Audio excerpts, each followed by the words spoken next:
Hello friends, in our today's video, we discuss about the stability of the nucleus. So friend, what is the stability of nucleus? As we know that the atom is formed by the nucleus and the outermost orbital. In the outermost orbital, the electron is evolved and in the nucleus, the proton and neutron are present, isn't it? Then proton are positively charged and neutron are chargeless or neutral in nature and electron is negatively charged. And whenever we has also studied about the properties of proton and electron, in which we understand the proton and neutron having some amount of the mass, like 1.0076 AMU is the mass of proton and 1.0086 AMU is the mass of neutron. But electron is very negligible mass as compared to the proton and neutron. But one question is always arises in our mind, that is, how the nucleus is stable. I have already said to you that the PowerPoint presentation regarding to stability of nucleus, but in detail I will discuss today regarding to stability of nucleus. So friend, the first point regarding to this, that is the nature of nuclear forces.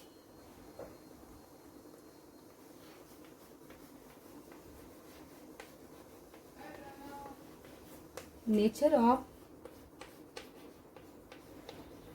nuclear forces. The nucleus consists of proton and neutron. These two particles gives rise to three interaction, namely, okay, the first interaction is proton-proton interaction inside the nucleus. The second interaction is proton-neutron interaction, of course, inside the nucleus. And third interaction is neutron-proton interaction, of course, it's also inside the nucleus. Okay, proton, neutron, proton, and third one, actually both are the same, and third one is the neutron-neutron interaction. So friend, the nature of this interaction is entirely different from Coulombic or gravitational interaction. So friend, these two words are play very important role, that is a Coulombic and gravitational interaction, because those are the forces, and those forces is generally studied for the material which are present on the earth. Like the human being is stand on the earth is due to the gravitational force. But what such a type of the gravitational force can applicable for the such a type of the particles like proton and neutron, and this is the question, and for that question we will discuss today. Okay, now this is because we expect to similarly charged protons to repel one another with such a strong force that the nucleus should never be formed. Actually, at least for stable nuclei, the nuclei is permanently stable. All the three interactions are of attractive type and force arising from them operate within the nucleus only. The force therefore are called short range forces. Short range forces means what? Suppose in the nucleus proton is present, means more than two protons are present. The proton are repelled to each other. It's their natural tendency. The same charged particle always repel to each other. Same thing, neutron is always repel to each other. Then which is the main principle which are keep inside the particles or keep proton and neutron within the nucleus? Which is that principle? That principle is put forwarded by the Yukawa. Yukawa was the great scientist and who developed the theory regarding to the stability of nucleus. Finally, it is observed that a nucleus interacts strongly with only a small number of its nearest neighbor, but not with any other nucleons. The interaction therefore saturates rapidly. Though this is the true for attractive type interaction, it is not true for repulsive interaction which are of unsaturated type. According to Yukawa, the exchange interaction. The exchange interaction between the two particles are possible provided they are capable of sharing some common property. And therefore, Yukawa put forward this theory, that is the meson theory. Means what? The Yukawa considered that the neutron immediately convert into the proton and positive meson, negative meson. Means what? Neutron convert into proton and losses the one negative meson particle. At the same time, the proton immediately interconvert into neutron, emits the positive meson. Okay. Sometime proton immediately convert into the new proton plus neutral meson particle. And again, neutron is also shows such a type of the properties, convert into the neutron plus pi 0 or neutral meson. And such a type of the exchange are continuously take place inside the nucleus, and therefore nucleus were stable in nature. Isn't it? I hope you understand this concept regarding to the mesons particles. And only this exchange property and only this concept is responsible for the nuclear stability. Now, second thing is also very important. Second point, that is the odd even combination of protons and neutrons. Odd even combination of protons and neutrons. So friend, what is the odd and what is the even? There is the some distribution table is given in your textbook. If protons, I am just write here shortly, proton number is in even, neutron is even, the nucleus is more stable. Okay, the proton is even and neutron is odd, the nucleus is also somewhat stable. The proton is odd, neutron is even, then nucleus is somewhat stable. But if the proton is odd and neutron is odd, the nucleus is unstable in nature.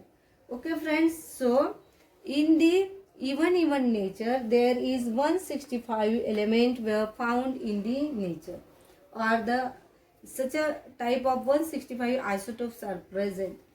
In case of even odd, 55 elements are found. In case of odd even, near about 50 elements were found. And in case of odd, only 4 elements are found, and which are very, very unstable in nature.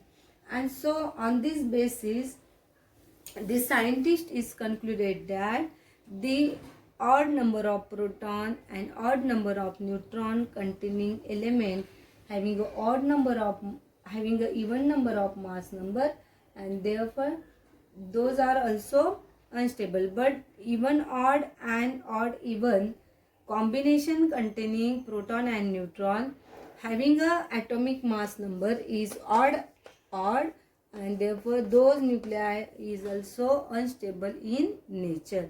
Means it's not too much unstable, but not too much stable, but unstable in nature as compared to the above one. So friends, it is the second criteria regarding to odd even combination of proton and neutron. In your textbook there is a number of example is given. You should be go in detail and read and take a notes in your notebook. I will also provide the written notes to you on the Google Classroom. Okay, the third criteria regarding to that, the stability on the basis of neutron to proton ratio. But before going to that, I just here show one of the addition and emission of the proton and neutron diagram, which is given in your textbook. Okay, then here I am write oxygen having a atomic number 6 and atomic mass number is 16. Okay, atomic number is 8, of course, oxygen. Suppose when this oxygen is irradiated with neutron, what will be happen? The atomic mass is increased by 1, means oxygen 8 and 17. The same oxygen atom when irradiate with one of the neutron again, we will be get again oxygen having a atomic number 8 and atomic mass 18. Okay, so friend, when we irradiate this oxygen with proton, what will be happen? Proton increase the atomic number and neutron is only add into the atomic mass. We will be get, what will get? Yeah, fluorine, that is the atomic number 9 and atomic mass is 9. Same thing when fluorine is irradiated with neutron, we will be get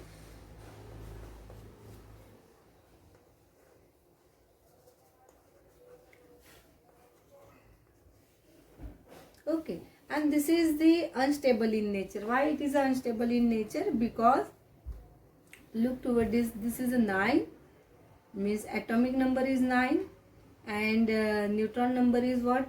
Yeah, that is the 11, and therefore both odd combination, and we will get the radioactive or unstable fluorine nuclides. In case of this, if we add again one neutron, one proton, same thing here, the atomic number increases by 1. Here is a fluorine and here is 18. And same thing, 9 and 9 means the atomic number 9 odd, and this is also odd, and we will be get the unstable nuclide. And those are such a type of the table is realized to us the stability zone related to odd even number of protons and neutrons. Now the next point, stability on the basis of neutron to proton ratio, and it's known as the NZ ratio.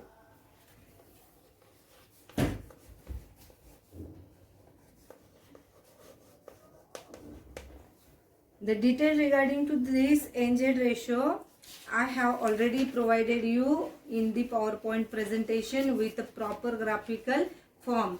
Okay, then friend, here I only told to you that very simple thing. Always remember, this is the number of neutron, this is the number of protons, isn't it?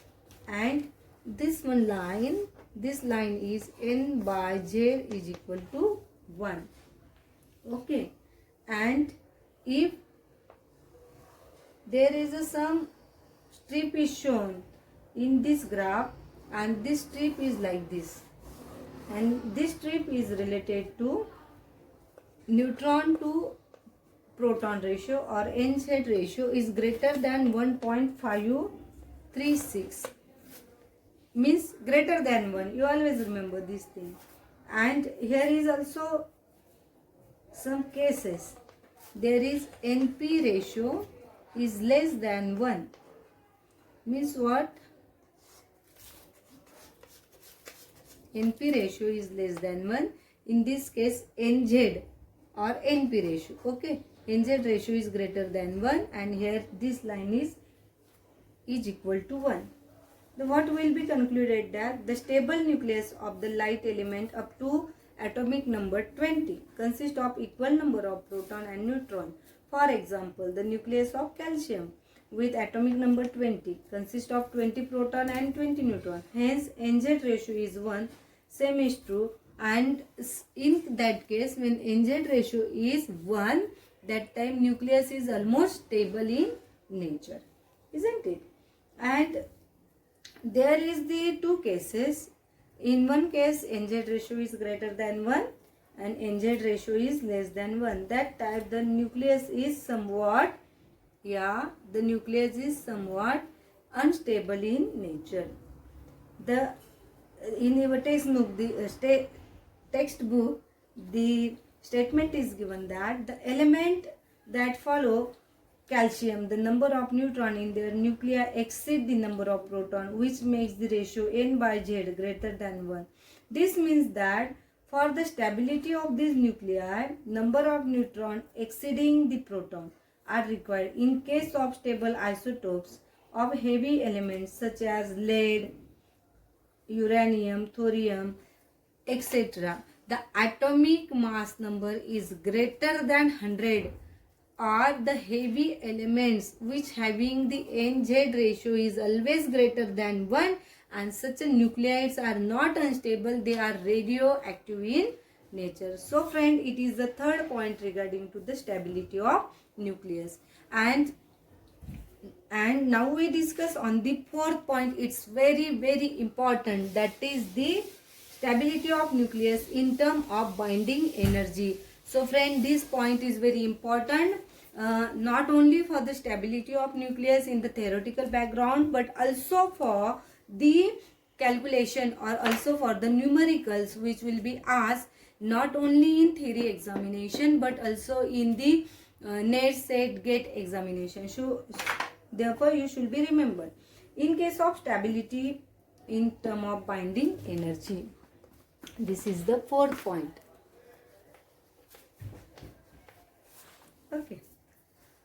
Then what is the binding energy? The energy required to bind the nucleus inside the nucleons, means neutron and proton inside the nucleus, is known as the binding energy. So friend, before calculate the binding energy, we should be calculate the mass of the elements. Okay, then first mass defect, delta M, because binding energy having a formula delta M into C square ERG. Okay.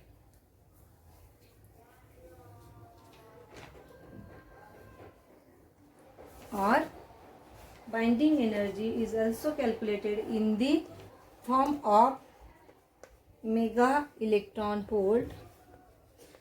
This is very famous equation. If I am not wrong, you had already studied in 12th standard of this equation, delta M into 931.1 mega electron volts. So friend, first of all we will understand about the mass defect, that is the delta M. How to calculate delta M? It's very simple, M dash minus M. Okay, then what is the M dash? It is a calculated mass. It can be calculated as Z means atomic number into mass of proton plus A minus Z. A minus Z is the mass of neutron into mass of neutron minus M. Suppose friend, I am take here the example of carbon having a atomic number 6 into mass of proton, that is a 1.0078. Okay, whatever given that, plus A minus Z. A minus Z means 12 minus 6, that is the number of neutrons 6 into mass of neutron 1.0086. Whatever answer you will be get, you have to write here and subtract the given mass and you will be get the mass defect. Okay, and when you get the mass defect, you can multiply that mass defect by using the 931.1 mega electron volt and you will be get the binding energy. And next thing, that is the binding energy per nucleons. Binding energy per nucleons is known as the average binding energy, having a formula binding energy per nucleons. Okay, then whatever the binding energy you have calculated in the above equation, you have to put here and divided by the atomic mass number, and whatever you get, that is the average binding energy. Okay friend, if binding energy is greater than 120 to 240, okay, that is a heavy nuclide. And when binding energy exceeded from 200, of course they are the heavy elements which are radioactive in nature, isn't it friend? There is a conversion is also given in your textbook, that is the how to convert the Earth's energy into the mega electron volt. That conversion is not actually asked to us, but we should be read it for our study and simplification. So friend, these are the 4 criteria for the stability of nucleus, and I hope you understand. For any query, you can call me or ask the question on WhatsApp group or Google Classroom related to the stability of nucleus or on the basis of binding energy. I will send you some numerical. You have to solve it. Thank you very much.